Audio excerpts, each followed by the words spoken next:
Yet. Okay. Hi, everyone. Oh, wonderful. Call and response. Great. My name is Jorge Amigo. I'm the head of cultural programming at the Vancouver Public Library. Welcome to the Alice Mackay Room. Thank you for being here. It's wonderful to see a full house.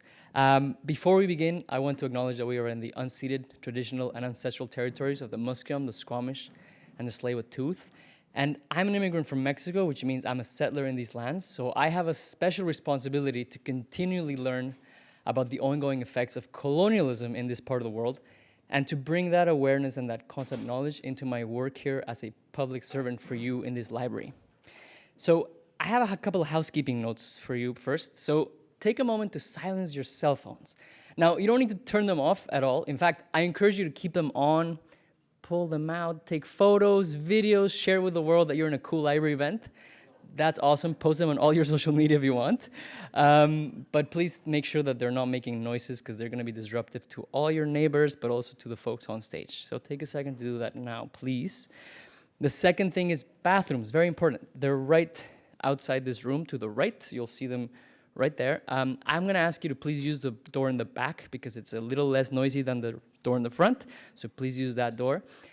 And I don't know if you noticed, but we're not in the Queen Elizabeth Theater, which means you can come in and out as many times as you want. So go to the bathroom all the time, just use that door. I mean, not all the time, but you know. It's also an important moment, I think, to remind you that this is what public libraries are for.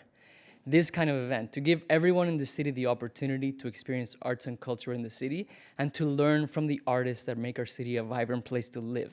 So I'm excited about this partnership. I'm excited that we're hosting the third event in this Opera Adventure series. And I'm very grateful for the Vancouver Opera, for this partnership. So on that note, I'm going to bring in or introduce Ashley Daniel Foote, who's the Senior Manager of Partnerships and Engagement for the Vancouver Opera.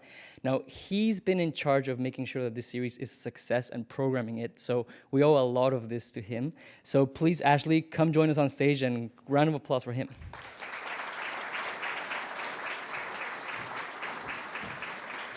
Thanks, Jorge.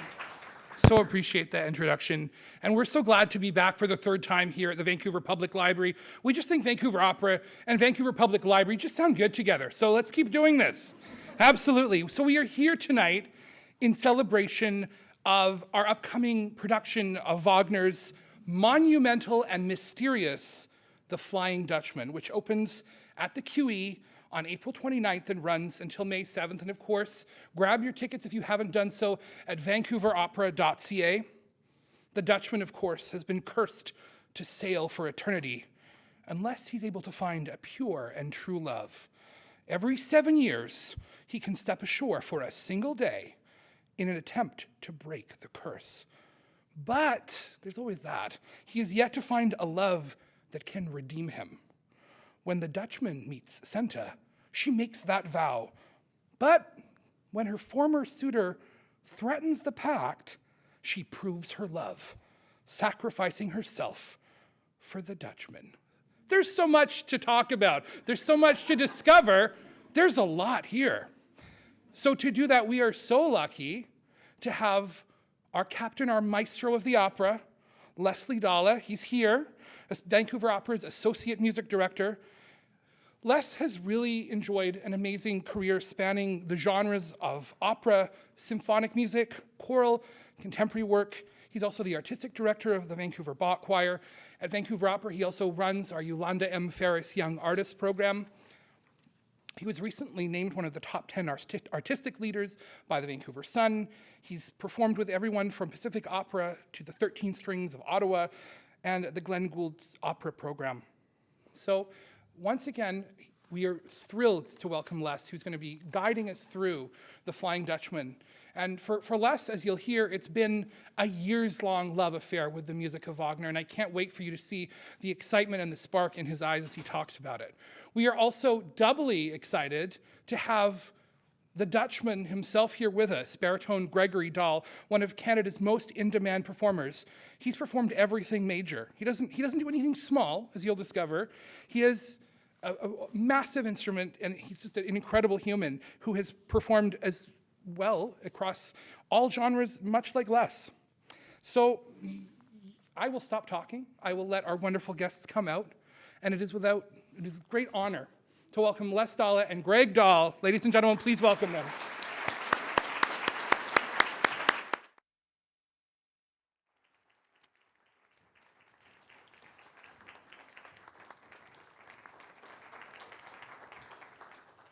Maybe you want to go there, and then I got the mic. Is this working? Can you hear me? Yeah. Awesome. Good evening and welcome. Thank you so much, Ashley, and thank you, Jorge, for having us here.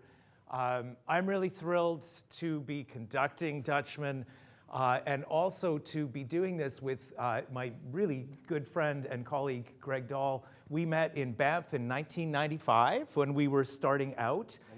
And thinner. And a lot of things have happened in the meantime. In fact, we realized that the first time we encountered this piece, we encountered it together, in fact, in 2000 in a production at the Canadian Opera Company, which was just recently remounted in the fall, Christopher Alden's production. And there's a really amazing synergy around that. That particular production was created in 1996, and our stage director for this production, Brian Diedrich, was the assistant director on that. This was the second go at it in 2000, and I was a repetiteur on that. I was on music staff, and I didn't even realize that you were in the Ghost chorus. That's right. So think about that. That's kind of amazing. I worked on it the last time Vancouver Opera did it here, which was in 2001. So it's been 22 years, which is a long time.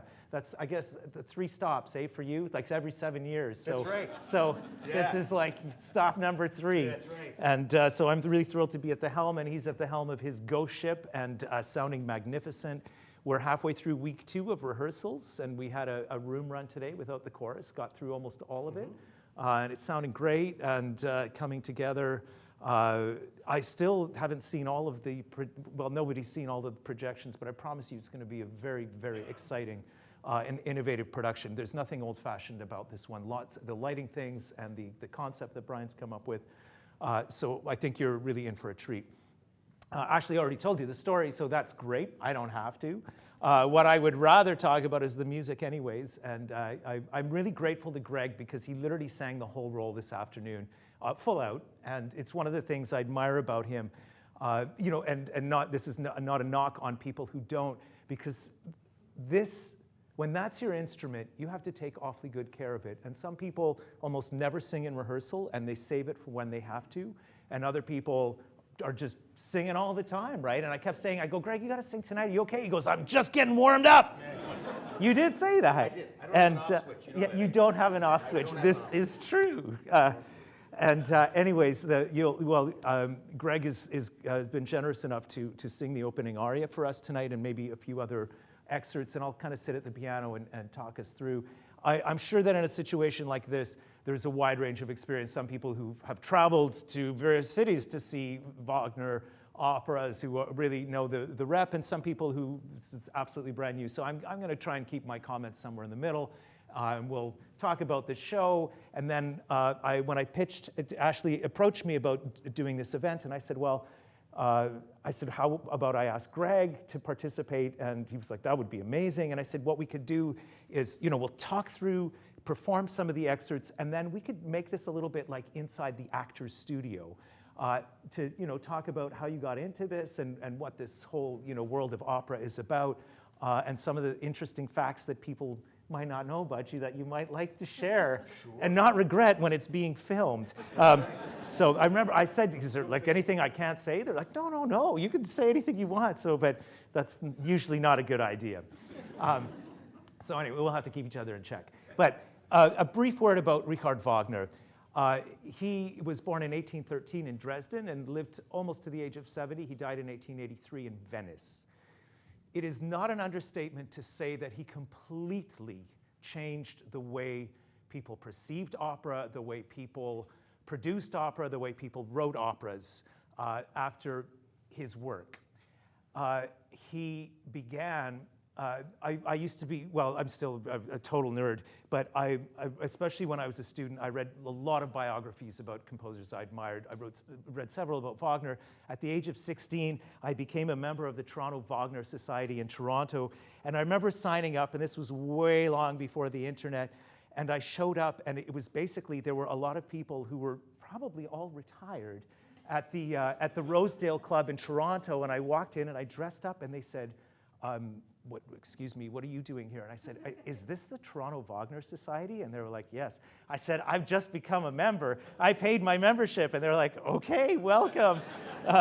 And they thought I'd gotten the address wrong, but that kind of obsession with Wagner lasted for a while. And you know, as a musician, we're so lucky because, you know, we have 400, 500 years. If you go back to Gregorian chants, we have thousands of years. And if you go back to other kinds of music, that's traditional music from all over the world, we have centuries of repertoire. So there's so much. You can spend your entire life studying, performing, and you hit about this much of it. It is one of the great gifts and challenges of being a musician. No matter where you're at, there's always so much more to do. Wagner was virtually self-taught. It's remarkable. His passion was, before it became for music and the sung word, it was actually for theater in general. And he wrote a play, which was produced, and his initial ambition was to become a playwright and director. And then he heard a performance of Beethoven's Fidelio, which completely changed his world. He became obsessed with Beethoven. He thought, oh my God, the dimensions of storytelling are much greater when you add music. This was further reinforced when he experienced Carl Maria von Weber's Der Freischütz. And he knew Weber personally because Weber was the music director of the Dresden Opera in those days. It's a position that Wagner eventually took on. And in fact, it was during that time that he conducted the premiere of this piece at the Semper Opera in Dresden. If any of you have been there, it's one of the most magnificent opera houses. That city was bombed severely at the end of World War II, but the opera somehow miraculously survived and was renovated. And it's a place that is legendary. Richard Strauss's Elektra and Salome were premiered there. And a place like that has a kind of tradition where, you know, musicians often stay with an orchestra, especially if it's a great orchestra, for their entire careers. So you will have people who have passed on those traditions, you know, Salome and Elektra from the early part of the 20th century, 1900, 1902, I think the two were written right around there. And literally there are people who can say, well, I played alongside, or my colleague who before me played with somebody who played the premiere. Something in Canada we don't have so much. But so anyways, it's an extraordinary house. And Wagner was 29 when he conducted the premiere. It was his fourth opera. The first three are almost never done. The first one, Die Feen, based on a sort of Germanic kind of fairy tale, much along the lines of the Brothers Grimm, was never performed in his lifetime. The second one, Das Liebesverbot, was based on Shakespeare's Measure for Measure, and it's actually a comedy. And Wagner, of course, Die Meistersinger comes much, much, much later, but we don't really think of Wagner, you know, comedies.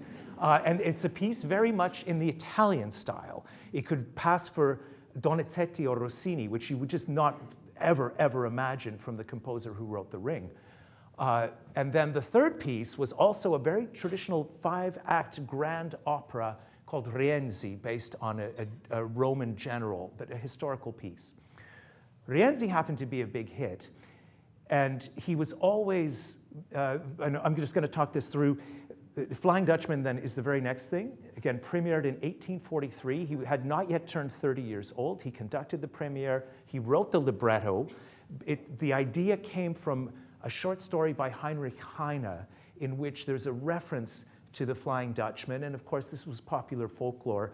And Wagner just ran with that idea and turned this into something much larger. He had also been on a sea voyage, I believe to Norway, in which he experienced horrible storms. His wife, Mina, I think, well, I mean, his whole life was so complicated, but I think she figured out very quickly, oh, I married the wrong guy. And she suffered with him. He was always in debt. He was always looking to be bailed out. They went to Paris, where any composer, if you were going to make it in the world of opera in that time, it was actually Paris. It wasn't Italy, and it wasn't Germany. It was Paris. And he showed up, a complete unknown, and he'd already written the libretto for the Flying Dutchman, and he'd sketched a number of things, including the Centaur's Ballade, the Sailor's Chorus, and parts of the overture. The general director took one look at Wagner. Wagner pitched him the idea. He said, "I like the story, but I'm not interested in you writing it." He, in fact, gave him, it was not a princely sum, the rights for Wagner's libretto, which would be translated into French, and Wagner had enough savvy to reserve the rights for the German version. Le Vaisseau Fantôme was written before this, so this would have been around 1839. I think it was premiered.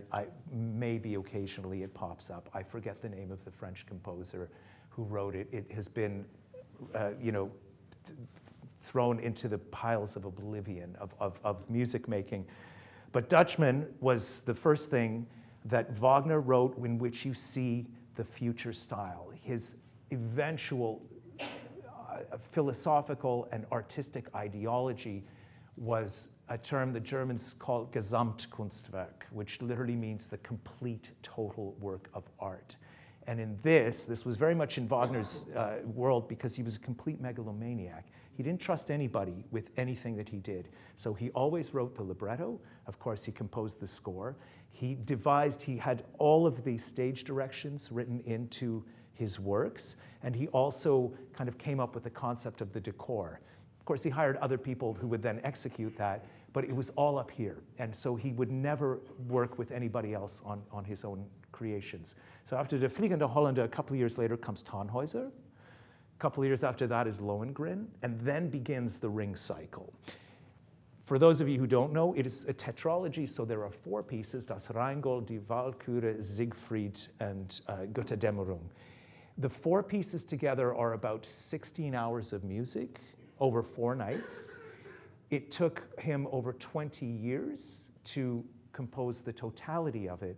What is incredible as well, I mean, I think I can speak for most of us, when you've had a long day at work, you usually then you want to go home and do something different, whether it's turn on the television, read a book, have a glass of wine, maybe all of the above. With Wagner, when he took a break, it was because in the back of his head, there was another idea burning. And so over the span of writing The Ring, which was, again, over the span of 20 some odd years, he composed Tristan und Isolde, which is arguably the most influential piece of all time. It changed the way people wrote music. It's a 5-hour-long work. I was fortunate. I've seen it a few times on three different companies. This past summer, I was at Santa Fe, and they did a production. I wasn't on that show, but I went to every orchestra rehearsal. I went to several performances because I wanted to get my fix. It's not a piece. Our general director is there in the back. I'm not sure we're going to be doing it anytime soon. Regrettably, it's an incredibly expensive piece to put on. The orchestral forces are not twice as big as Dutchman, but they're magnificent. Again, it's with intermission. It's over 5 hours long. We don't live in an era where people have the patience for that. You have to really be acclimatized to that.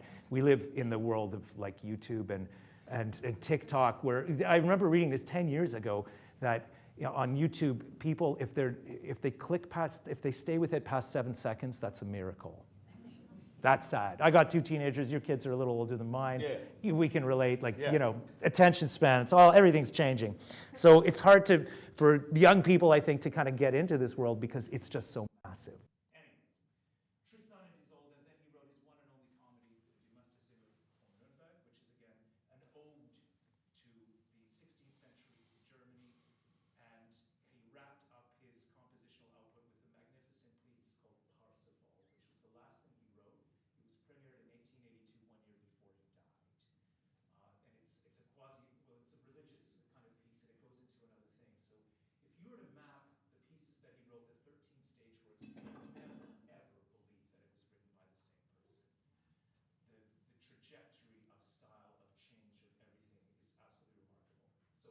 Flying Dutchman is the first piece in which he goes on that course towards this Gesamtkunstwerk.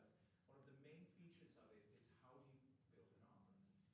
And for those of you who know operas, the operas previous to this, if you go back, say, 150 years to the world of Handel operas and the Baroque operas, it's all about the singer. Aria after aria after aria after aria, maybe a chorus scene, maybe one duet, but it's like literally 4 hours, 3.5 hours of arias. Da capo arias, they're called. So you have an A section, which is one mood, and then a B section, which is contrasting, and then de rigueur, you go back and do the A section. So it's a different kind of length. then you go fast forward, Gluck, Mozart changed the game. In particular, Le Nozze di Figaro is perhaps one of the greatest works and most influential for how he changed things. The second act finale is an absolute miracle of convention, and it came out of nowhere. There is nothing in the operatic repertoire that you can point to and say that's where he got the idea from. Absolutely nothing. It's as long as one of his symphonies, and the masterful construction with his librettist Lorenzo da Ponte, what he did. I hope I'm not boring anybody. I'll get back to Wagner. We're all in a chain, right? History is like you can't just start in this point and go from there. It's all, and then of course Italian opera came along. Rossini, Donizetti, Bellini, which led to Verdi. And for the Italians, it was all about the voice. Structure changed. Then you had more chorus things. The orchestra had a little bit more prominence, but it really was about the divas and about the stars.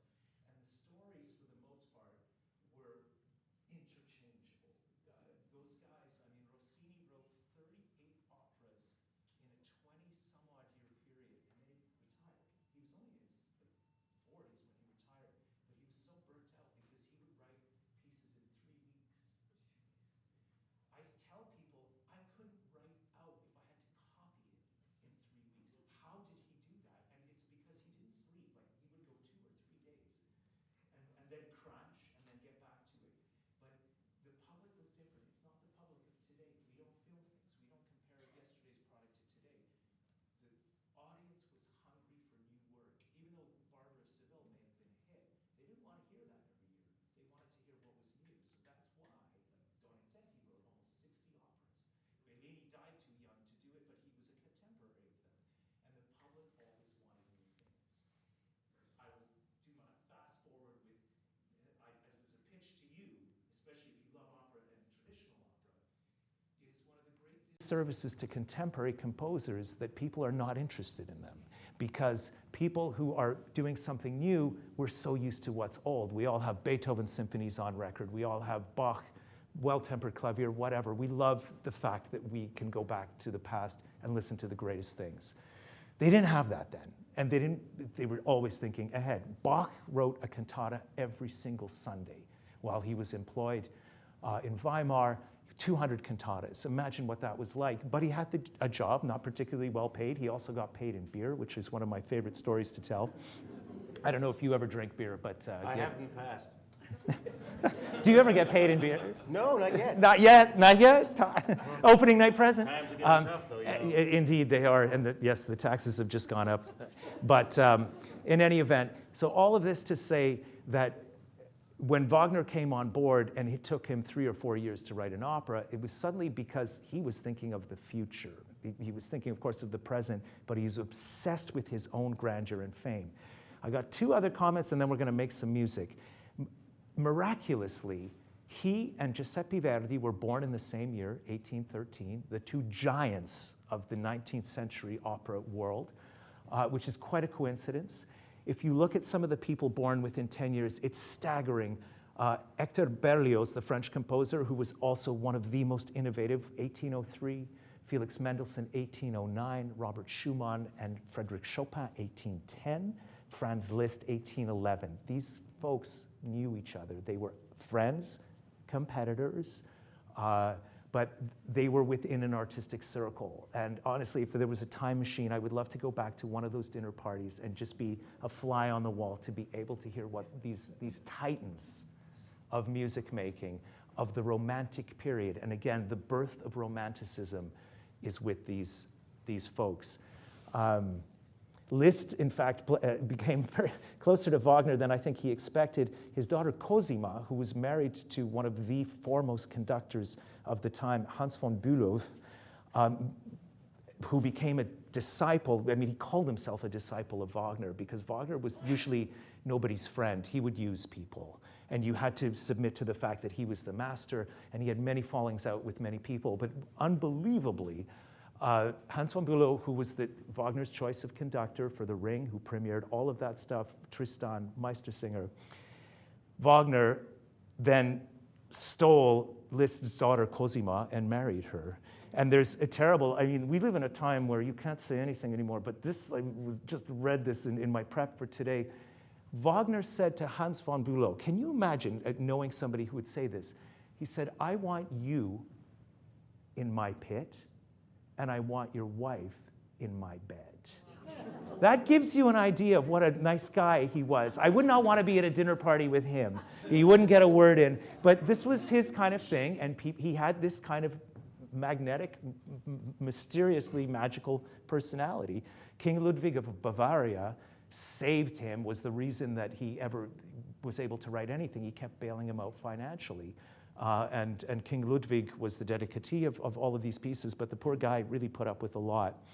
So the last thing I'm going to say, then we're going to do this. What you're going to hear, getting back to Gesamtkunstwerk, is the idea, well, how do you structure opera? And that's how I went off on this diatribe. It used to be Handel, aria, aria, aria. Then with bel canto, it was like a chorus and a solo and a duet and blah, blah, blah, and usually a big final scene where people either go crazy or somebody gets killed, and it's almost always the heroine. Somebody jumps. Somebody jumps. Somebody jumps. Well, it's true, isn't it? This one, it'll be a little different, but it is what the libretto says.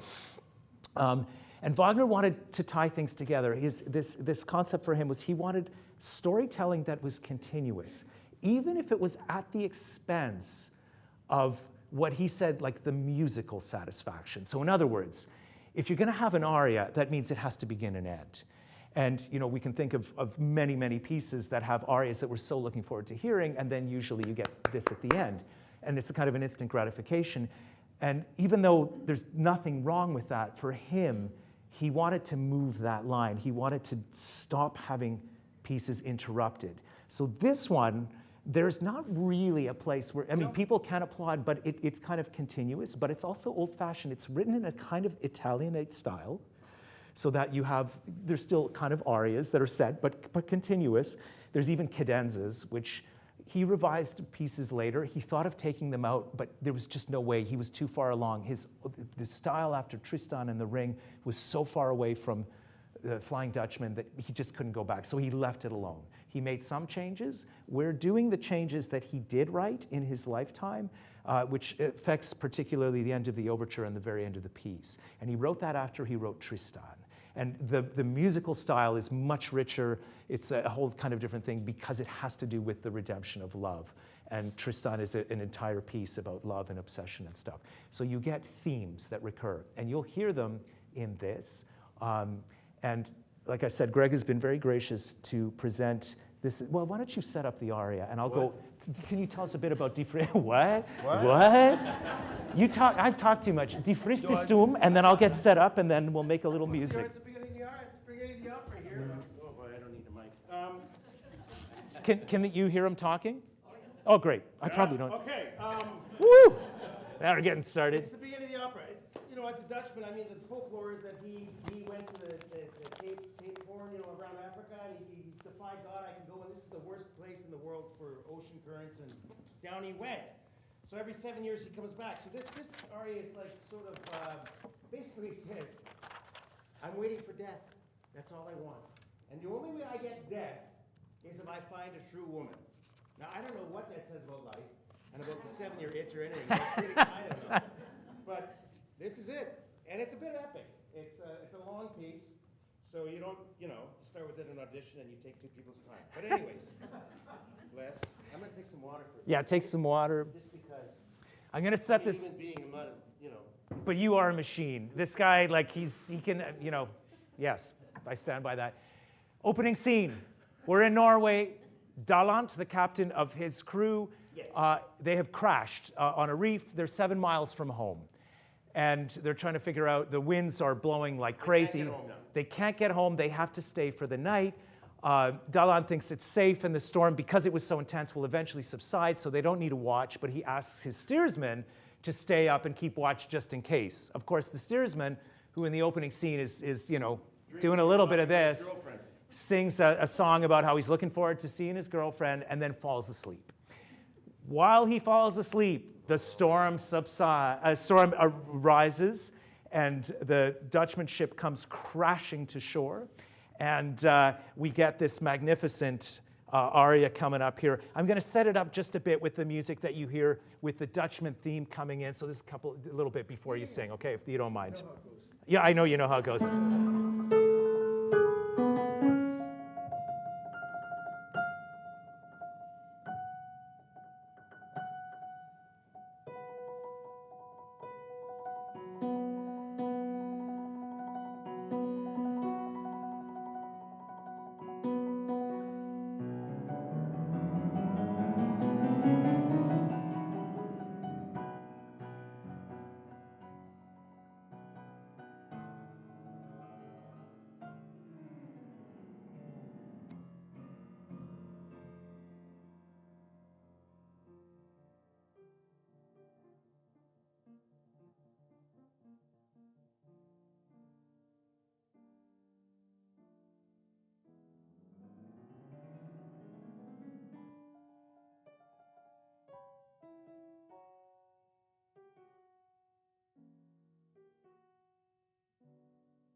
Oh, we're doing great.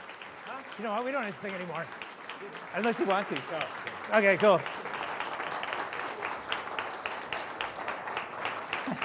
Good. Is it bad to taste blood? I'm just If this were an audition, it'd be like, Mr. Dahl, do you have anything in English? No. Well, I just sang in English. Yes. That's an excellent Somebody line. actually asked me that once. I didn't bring an R in English, but I said, but I speak English. He didn't laugh.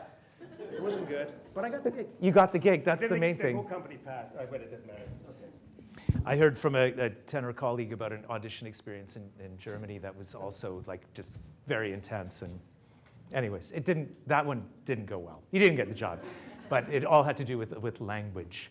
I feel like I'm super loud. I'm too loud, right? No, you're not. Are you sure? That's the only way I can compete with you, man. You're gonna be okay, man. I actually, a story about, this is kind of funny, and we'll just do the sort of behind the scenes thing now, Sure. I think, right? As far as that, so again, that happens right in the first act. It's a magnificent piece, but you can hear it's not like any traditional aria. There are places in this piece which are more conservative, sort of backwards looking, and then this is definitely a place, it's much more like a kind of recitative with bits of arias, ariosos in it, which is what the libretto calls for. On a totally unrelated note, somebody gave me for my birthday this wonderful book by Colm Toibin called The Magician, which is all about Thomas Mann. And the whole book is structured, if you're a fan of Thomas Mann, you would love this book. And it tells his life story, and he was very much, he was in Germany until he left after the rise of fascism. And, but he was he loved the opera, and he loved Wagner.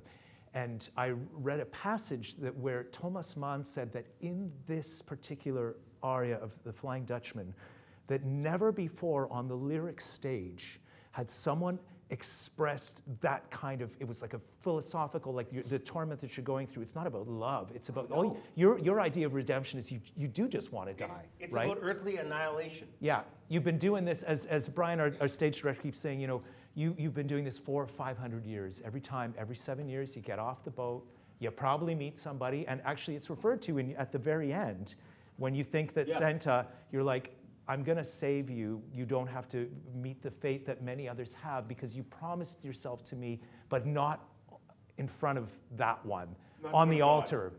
But others who had and then realized what they were marrying. You're Shrek, man. Yeah. You're basically Shrek. In this. In real life. Wait till you. I'm in Toronto. I live in Toronto, and I have the privilege. I teach at the U of T sometimes, and I walk out of the St. George subway station. You look to the right, and you see this picture of people leaving the subway, and I say, "Who is that big guy? Man, that guy's walking funny." And I realize it's me, and it's the same reaction every day. Anyways, I know that mirror. You know that mirror? Yeah, you can't avoid it. Whoa, That's right. oh, Yeah, that's yeah, me. yeah. Oh, how the you Bedford doing? Street exit. Yes, Oh, boy. I know it well.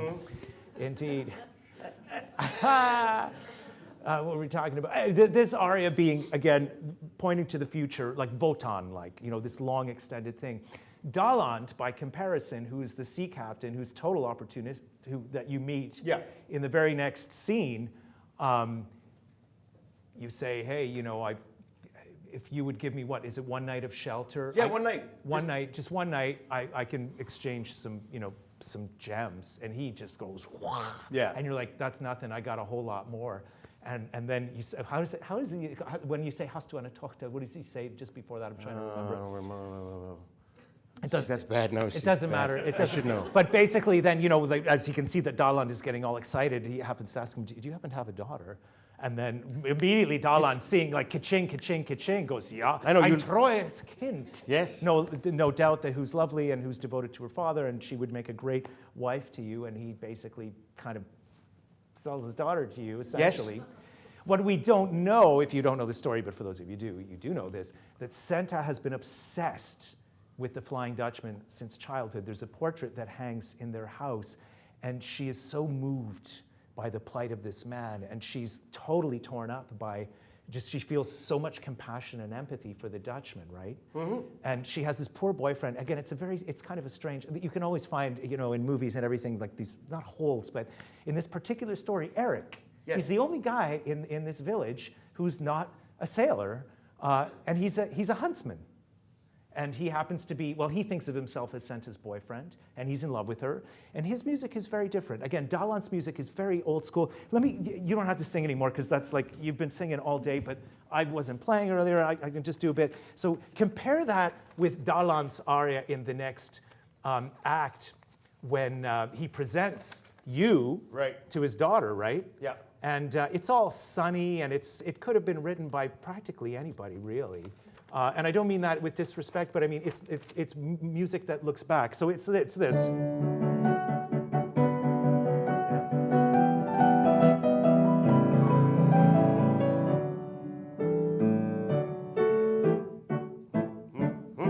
Very simple, like very chordal, nothing terribly interesting, but it reflects his character. It's perfect. He's a simple kind of guy, right? Yeah. And then you have Eric, who is this young man who's totally in love, and his emotions get the better of him. And his music, to me, sounds so much like the music of Robert Schumann, who was also a friend of Wagner, and who was literally just 3 years older than him. To me, Schumann is the quintessential romantic. He went mad. He tried to kill himself and ended up in an institution. Of course, he was married to the formidable Clara Schumann. We live in a great time where things that should have been recognized a long time ago. I remember when I was in university, there was the Grove Dictionary of composers and things, and there was not a single female composer included, like nada. And there was one article about Schumann which mistakenly attributed a piece of Clara Schumann's to Robert Schumann. She was a formidable composer. She was one of the greatest concert pianists of her day. And when Schumann went, off the deep end, she looked after the 6 kids and went on concert tours. She also, this is, if you like this kind of thing, again, this is from my storage, my vast treasure. You've got all the gold that sings you. I've got the storage of musical trivia that is useless to everybody else. But in fact, you got something in your head. I got something, yeah. So I don't know how long it'll last, but Schumann so Clara Wieck was her maiden name, and her father was one of the most famous piano teachers. And so anybody that wanted to have a career went to study with Herr Schumann. That guy, dark, he was like, this is very old school, what he did to his students and everything. I mean, you couldn't do that ever in our world. But he was horrible to his daughter. He beat her all the time, and he would not have her any life. And Schumann fell in love with her, and it was mutual. And Herr Wieck, I forget his first name, said that over my dead body is that guy who has no talent, who has no ambition. I mean, Schumann was somebody who literally composed 48 hours of some of the most spontaneous, incredible music. But he was not well known at this point, and it just didn't fit into the Wieck world, which was like you practice 6 hours a day, you play conservative music, and that guy he's dangerous. So the only way he could marry Clara was by taking the old man to court. And it was a very famous trial that went on for a long time, and Schumann called star witnesses, and one of his star witnesses was Franz Liszt. And Liszt talked about that, to the contrary, Schumann was a genius who was certainly not lazy, because in the last half year alone, he had produced all of these giant piano pieces, these song cycles, and that he was going to make his name because he was already making it, and he had a side job as the music critic in Leipzig. So anyway, it's kind of crazy, but again, same time, all of these people and you know what went on in that world. And so how I came to that was simply, Eric's music is more like Schumann. If you know Schumann's songs, they're very intimate, they're very inspired. The harmonies are really usually beautiful. I want to just play a bit of this. This starts with an oboe solo.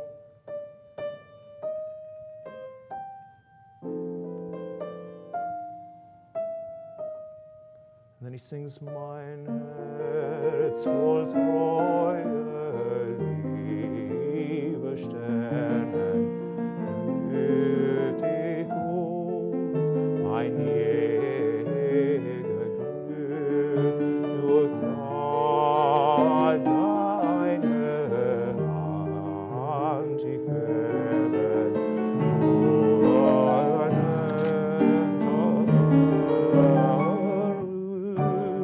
Then he talks about his broken heart.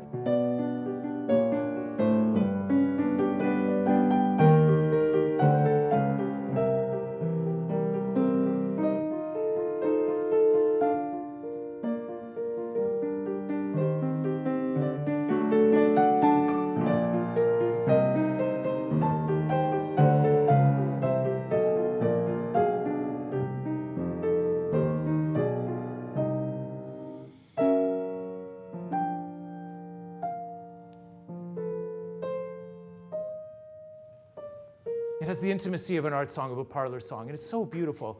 Oh, thanks. That was terrible, but anyways, thanks.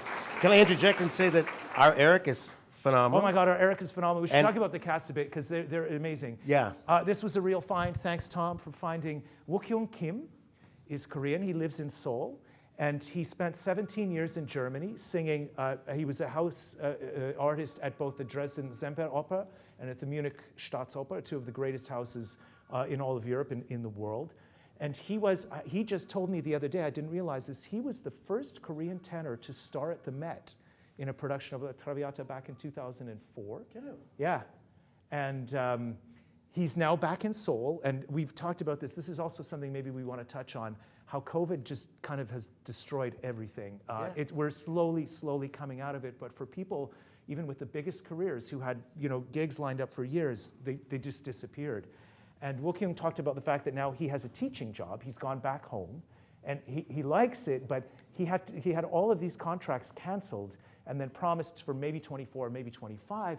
But he said to me, now with the teaching job, and their semesters run at different times than ours, which makes it a little trickier for him to get away. He can only get away for 3 weeks, so he was released for 5 weeks for this contract, but he can only do that like once a year, maybe once every couple of years.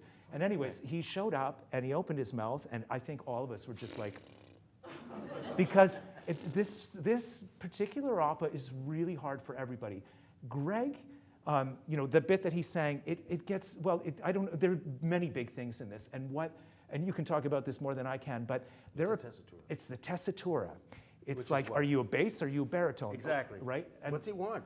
You tell us about that. No, it's seriously, because it goes low. I mean, you hear it goes down right to at the low beginning. G, and then there's an F sharp, which I take the Aussie out because you can, and then it goes really high, and at the end, it's like if you've sung Scarpe, you like it, but I don't think if you're a bass baritone, you'd like it at all, because it sits all the way up these E's and everything, and so I don't know what he was thinking, honestly. Like it's either a bass being pushed up, or I think it's an older baritone, Scarpe with that extendo thing. I don't know, you know what I'm saying? That's what you have in spades on both sides. Yeah, both sides. Both sides. You need both ends on this You one, do let me tell you. absolutely need both ends. And I think, you know, I think he didn't care. He wrote, no, but he didn't. It's No, like, and it's true. And it's the way he wrote it too, because when he goes low, he takes everything away, right? And so, yeah.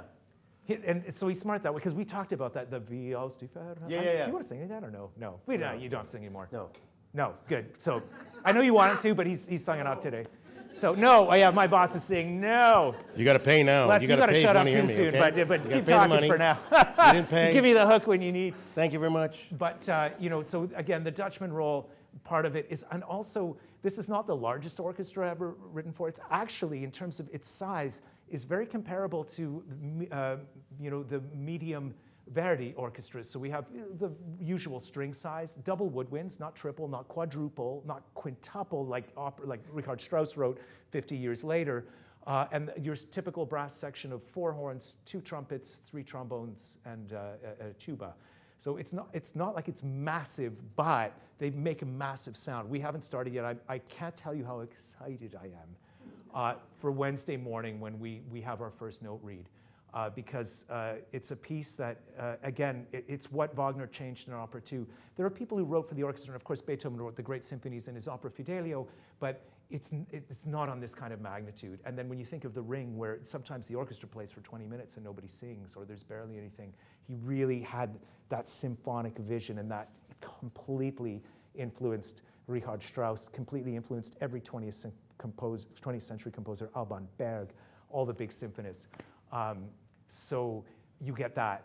You get this Eric that also has to sing very high. I remember when I did it a bunch of years ago, you know, the tenor was just always saying, man, it just sits in the passaggio. But for people with super big voices, it's really hard. If the passaggio is the sort of the natural break between the high register and where, you know, the voice kind of normally sits. And so it may not sound hard, but like anybody that can sing that and sing it beautifully is like, yeah. And Wook-young is like that, and Yeah, he's a lovely, lovely guy, which is great. And then he sings and he's amazing. And he goes, it's like, come on. Come on. I'm out of Opera singers, man. I know we're La neurotic. voce, la voce. Oh, please. But, and then, of course, the magnificent Marjorie Owens, Oh, who is singing Santa, who is American, who, I don't know if she's from there, but she lives in Virginia right now. She was talking about the fact that she made her role debut with Senta in this opera in both Dresden and Munich. And she said, I barely spoke any German. I learned it very quickly because they hired her. And she said it was terrifying because, you know, she was the only, like, possibly the only non-speaking German. Mm-hmm. She picked it up really fast. And she sung this role all over the world. It's the most stunning voice. I mean, everybody sang out on the first day. We're into staging rehearsals, so people, you know, I trust everybody, and Brian keeps saying, I don't need you to sing out. So we get it in bits and pieces, but today she sang out the aria, the ballade, and I have to say, and this is no slight to anybody, but most Wagnerian sopranos are not known for the beauty of their sound. Mm-hmm. They're known for the power of their sound, that the voice can cut through, and especially in The Ring, where it's a much bigger orchestra, that they've got just that ping and that kind of snarl, right, which everybody needs in any repertoire, but in Wagner, you're taxed to the max because of the fact that the orchestra makes a lot of noise. And I have to say that that's my biggest responsibility, I think, in this, is to just make sure that we can hear the sound. Unfortunately, the Queenie is not a European masterpiece of a house with great acoustics, and we don't mic anything.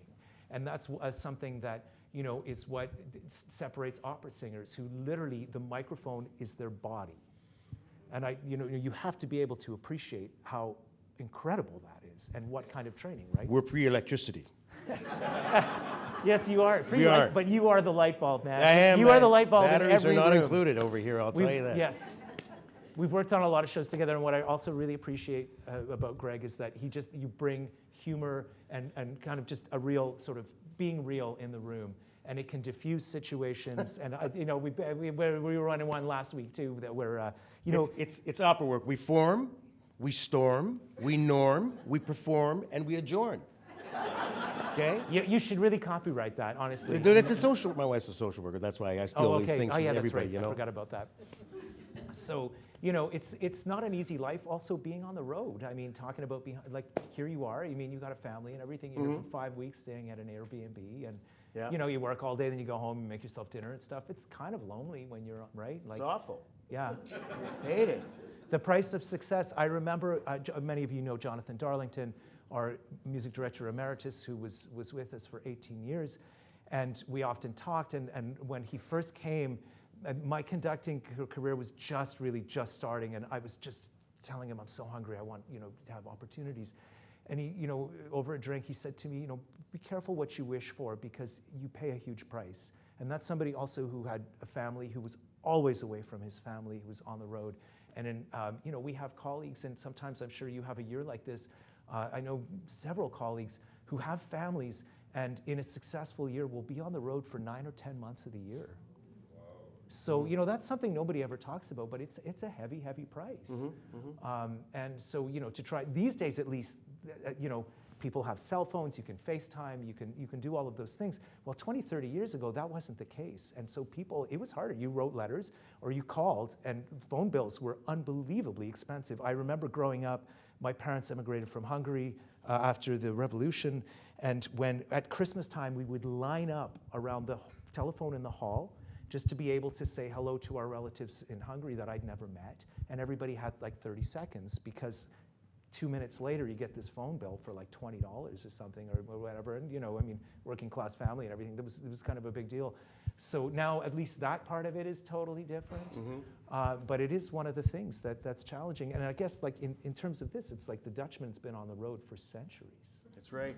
With his crew. I don't know what your relationship is like with your crew, because that's never explored so much. No, we don't need to talk about that. Yes, here. we don't need to talk. Yes, you're right. You're right. Better, fewer words. I don't know how much longer we're supposed to talk. I mean, I feel like we can just talk. We could talk about hockey or anything, really. I don't know. Should we take some questions? Sure. How long? Sorry, Ashley.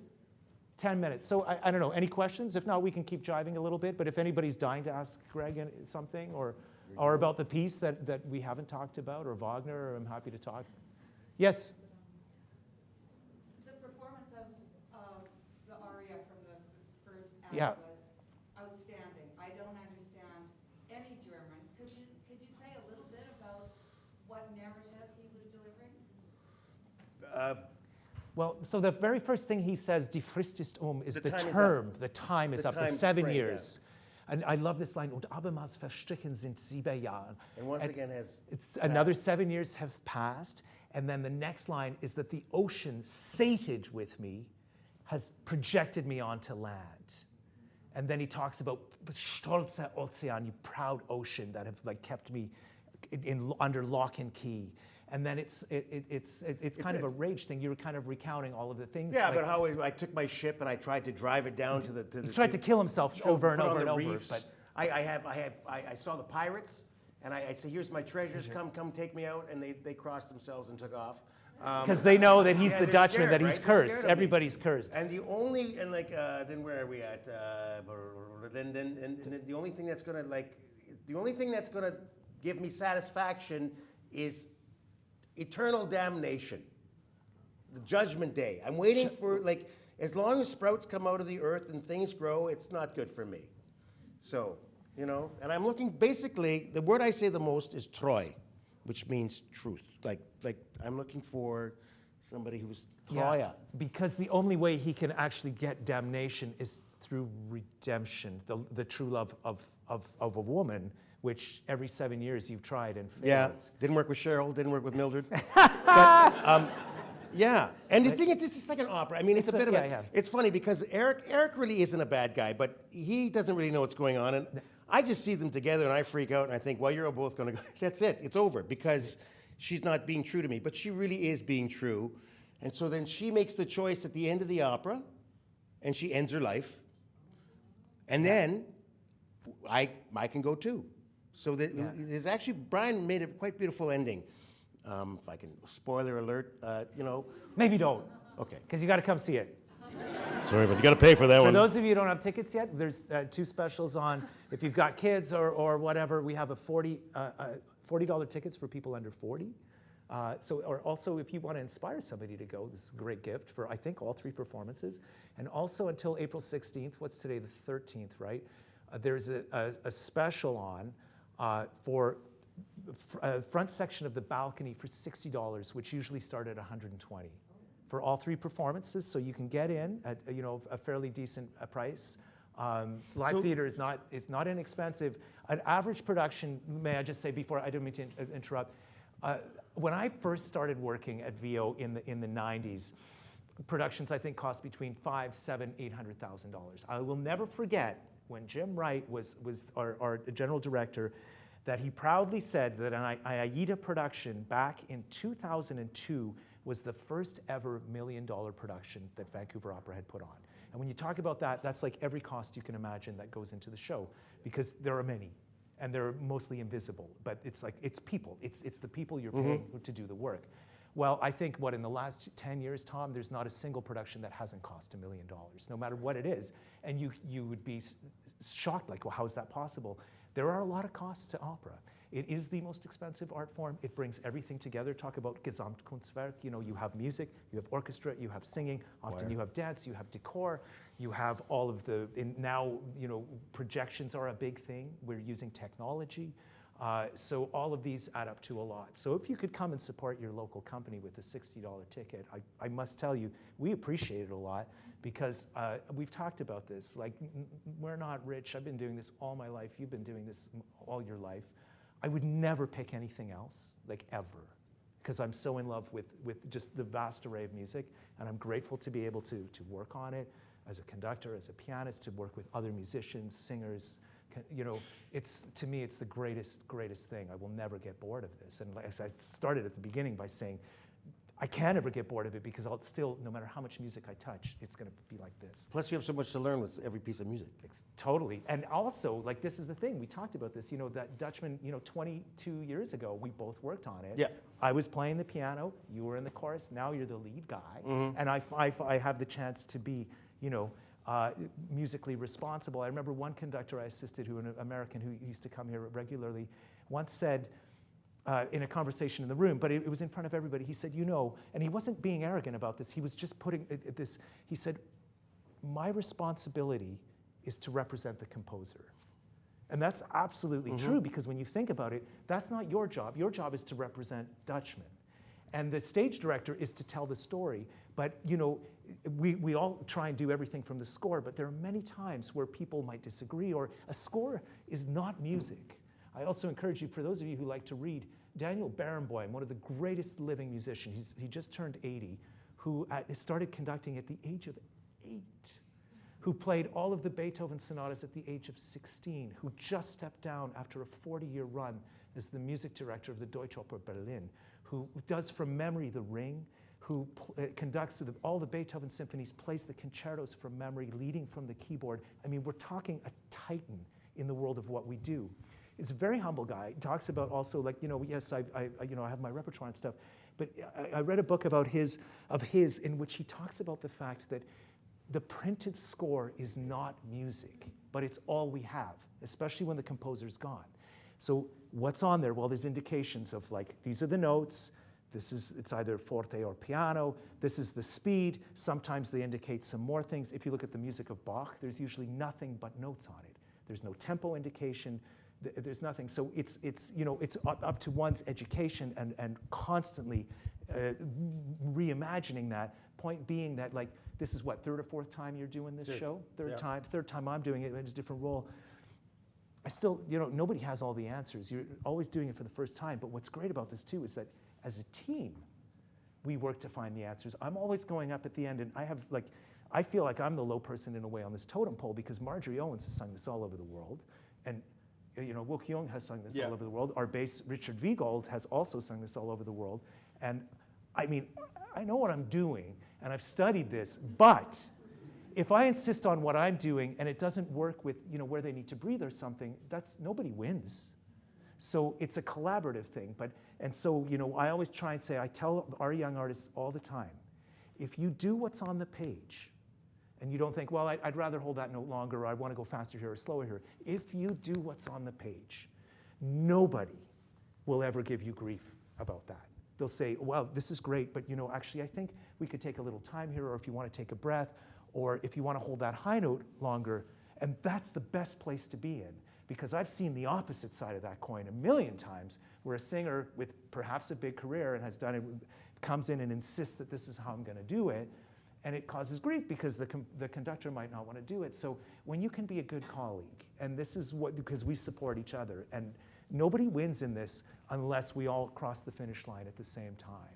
And that's, you know what I mean? Well, no, there's one of you and there's 80 of them, and we might as well follow you because Well, that's right. That's right. Yeah. They're not coming with me, man. I'm going to end with a joke. Do you have a joke? No, joke, no. I got it. Okay, this is a self-deprecating conductor thing, right? This was a joke that I first heard in Hungarian, and it was back in the day when communism was still a thing. And you know, in that time, all the unions had orchestras. So like there was a postal workers orchestra, and there was whatever, and like quite high level, like people who played. And so the joke was, and because they were unions, you couldn't turn anybody away, no matter how terrible they were at music. So the joke was, what do you do with somebody who just can't play any instrument well? And the answer is you give them 2 sticks and you put them at the back of the orchestra. You know, in other words, they're playing percussion. And then it's like, well, what if they can't even do that? Well, then you take away 1 stick and you put them at the front of the orchestra. right. So, anyways, on that note, thanks, man. Great thing. Thanks.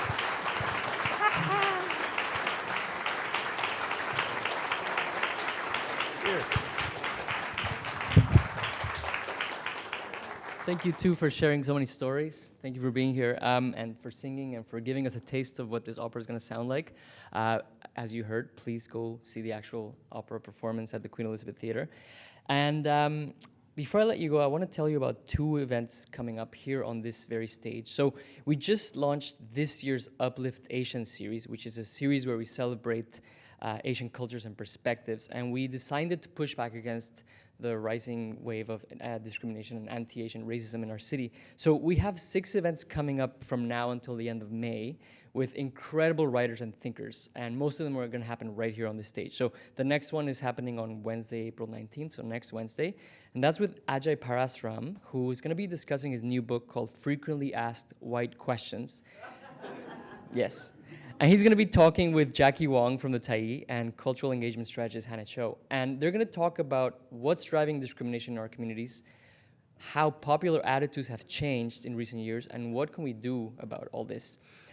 Their book's incredible, so I really recommend you come see that. And then, not part of this series, but a music event we're doing is on April 27th, that's a Thursday. We're going to turn the atrium upstairs into a concert hall. So we're going to bring more than 40 percussions. And we're going to fill all of those balconies with music. And so what's going to happen is we had some composers come into the space, spend a few days understanding the sound qualities of that space and how the echo works. And they composed a 1.5 hour piece specifically for that place with marimbas and all sorts of really fun instruments that I have no idea what they're called. So I can't explain them, but it's going to be fantastic, and it's going to be open and on the atrium. So that's April 27th. Please come to that. And that's all I got. Thank you for coming. Thank you for being here and for being such a wonderful audience. Thanks.